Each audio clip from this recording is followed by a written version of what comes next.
नमस्कार दोस्तों, कहानी कैफ़े में आपका स्वागत है। मैं हूं निशांत और मैं सुनाता हूं कुछ खट्टी-मीठी कहानियाँ। मगर अपनी कॉफ़ी साथ लाइएगा क्योंकि यहाँ कॉफ़ी नहीं, कहानियाँ मिलती हैं।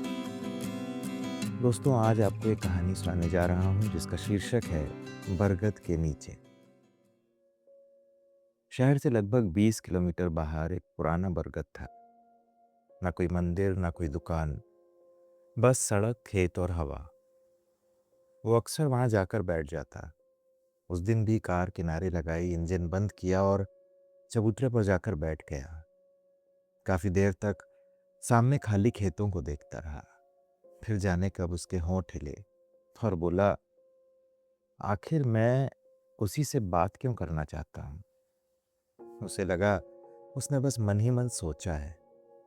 मगर तभी बगल से एक धीमी आवाज आई, क्योंकि तुम्हारी कहानी तुम्हारे लिए भी खत्म नहीं हुई।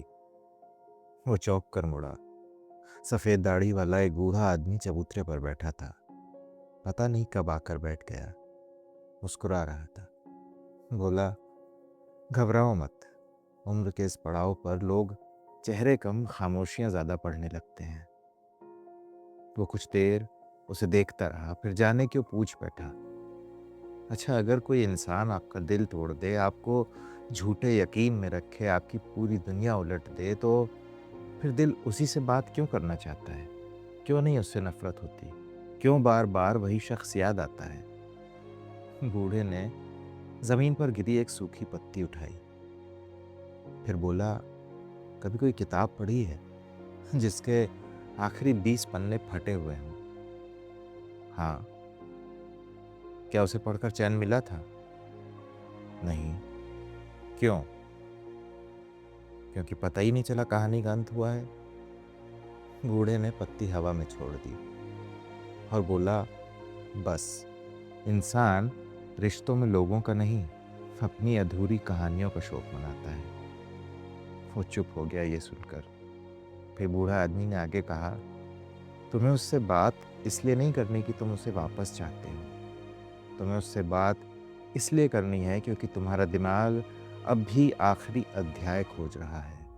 तुम्हारा मन अब भी मानने को तैयार नहीं कि बिना अंत के भी कहानियां खत्म हो जाती हैं। ये सुनकर उसकी आंखें भर आईं और उसने कहा, लेकिन अगर कहानी खत्म हो गई थी तो मुझे बताया क्यों नहीं? एक अलविदा, एक आखिरी बातचीत, इतना भी क्यों नहीं? बूढ़े ने उसकी तरफ देखा और कहा, जानते हो लोग क्लोजर क्यों नहीं देते? क्यों, बताइए। क्योंकि क्लोजर देना आसान नहीं होता। उसके लिए दूसरे के दर्द के सामने बैठना पड़ता है, अपने हिस्से की जिम्मेदारी स्वीकार करनी पड़ती है, किसी की आंखों में देखकर कहना पड़ता है, हाँ, यह यहीं खत्म होता है। बहुत लोग रिश्ता तो छोड़ देते हैं, लेकिन इस आखिरी ईमानदार बातचीत की हिम्मत नहीं जुटा पाते। इसलिए वो खामोशी चुन लेते हैं, और खामोशी जिसे छोड़कर जाने वाला राहत समझता है, उसी खामोशी में पीछे छूटा इंसान हर रोज थोड़ा थोड़ा मरता है।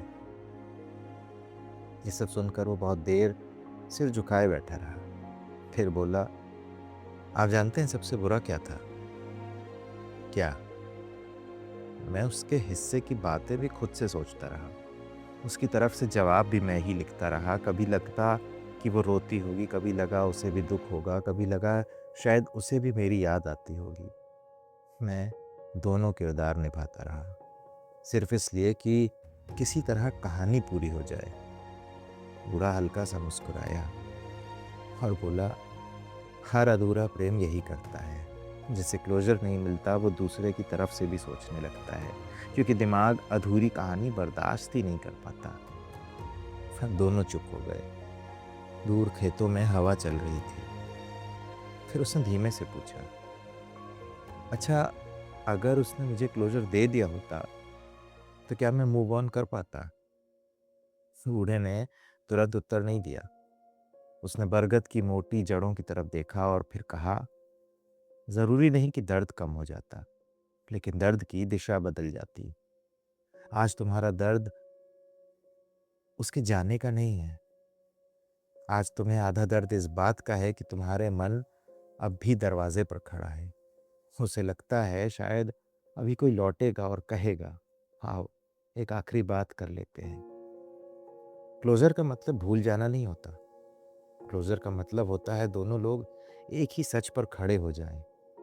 एक कहे, मैं जा रहा हूँ, दूसरा कहे, मैं समझ गया। फिर दोनों रोएँ या शायद ना रोएँ, लेकिन दोनों को पता हो कि कहानी यहीं समाप्त होती है। तब इंसान पीछे मुड़कर नहीं देखता। वो पीछे देख सकता है, लेकिन लौटने की उम्मीद नहीं रखता। उसने पहली बार सिर उठाया और बोला, और अगर कभी क्लोज़र मिले ही नहीं? इस पर बूढ़े आदमी ने गहरी सांस ली और कहा, तब सबसे कठिन काम करना पड़ता है। दूसरे की जगह बैठकर अपने लिए क्लोज़र लिखना पड़ता है। ये स्वीकार करना पड़ता है कि सामने वाला आखिरी पन्ना लिखने नहीं आएगा। और अगर मैं अपनी पूरी ज़िंदगी उसी का इंतज़ार करता रहा, तो मेरी अगली पूरी किताब कभी शुरू ही नहीं होगी। वो देर तक अब बूढ़े को देखता रहा। जाने क्यों उसके भीतर कुछ हल्का होने लगा था। इतने में दूर सड़क पर बस का हॉर्न सुनाई दिया। वो बूढ़ा शख्स उठा और चलने लगा। उसने जल्दी से आवाज़ दी, बाबा। अब बूढ़े आदमी ने मुड़कर देखा। जिसने पूछा एक आखिरी सवाल। उसने कहा, पूछो। क्या सचमुच कोई पूरी तरह मूव ऑन कर पाता है? बूढ़ा मुस्कुराया, नहीं, मूव ऑन का मतलब भूल जाना नहीं है। मूव ऑन का मतलब है एक दिन उस कहानी को बिना उसका अंत बदले स्वीकार कर लेना। क्योंकि कुछ किताबें पूरी नहीं होती, फिर भी उन्हें बंद करना पड़ता है। ये कहकर वो बूढ़ा आदमी सड़क की तरफ चल दिया। वो कुछ देर वहीं बैठा रहा, फिर अचानक उसे लगा, बरगद के नीचे तो वो शुरू से अकेला ही बैठा था। आसपास कोई था ही नहीं। शायद बूढ़ा सचमुच आया था, शायद नहीं। लेकिन जाते जाते वो उसकी जिंदगी का सबसे मुश्किल वाक्य छोड़ गया था। हर कहानी का अंत मिलना जरूरी नहीं होता। कभी कभी जीना वहीं से शुरू होता है जहां कहानी बिना अंत के समाप्त हो जाती है।